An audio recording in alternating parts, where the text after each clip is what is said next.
All right, time to make some spring rolls with a good peanut sauce that we'll be making later. Right now, I'm just getting my veggies chopped. Gonna get your carrots into more of like these little toothpick sticks. And it's gonna take some practice. You're gonna need to practice chopping your veggies, but carrots are pretty simple. You're just gonna be chopping, slicing, get them into these nice little carrot sticks like so. Roll up some romaine or whatever lettuce you choose.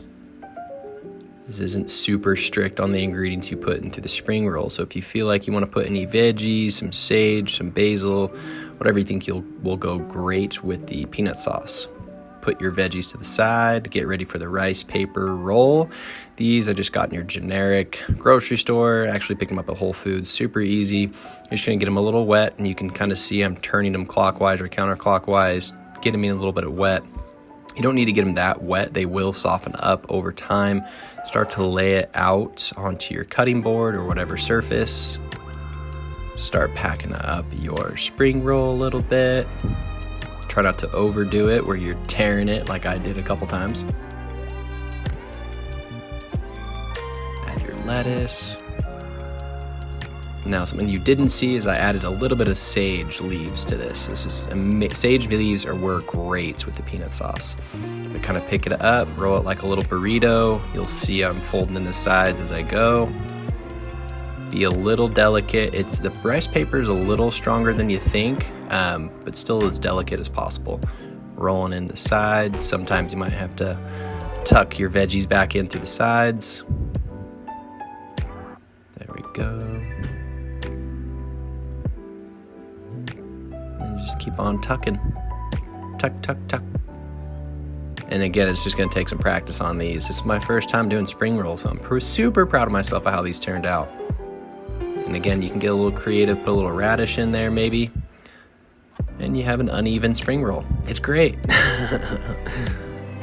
Next, after you get your spring rolls done, store them on a plate and put them in the fridge. Next, we're gonna work on our peanut sauce. Obviously, gonna have some peanut butter in it.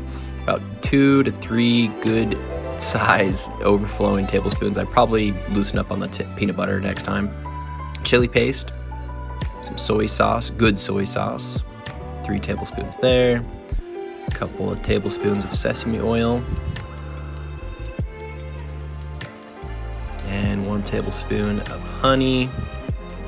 Gonna come in here with some full lime of juice. I use a fork. You don't have to worry about the seeds. It just kind of helps get the lime juice out without having to squeeze it and get in your eyes or whatever. But you do you. Next, I grated some ginger in there, probably about a tablespoon.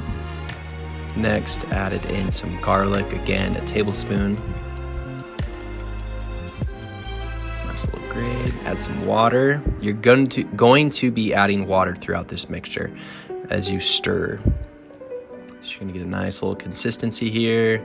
Again, adding water. I added water throughout making this dish, so add more, stir. You want a little bit more of a liquidy consistency to give it a taste. Go ahead and pour it on a pan. What we're gonna do is kind of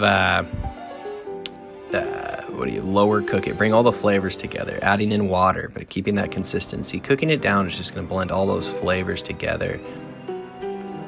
Store some little peanut sauce. I made another dish that I'll have to show you guys next time, but I stored some peanut sauce in a little bowl.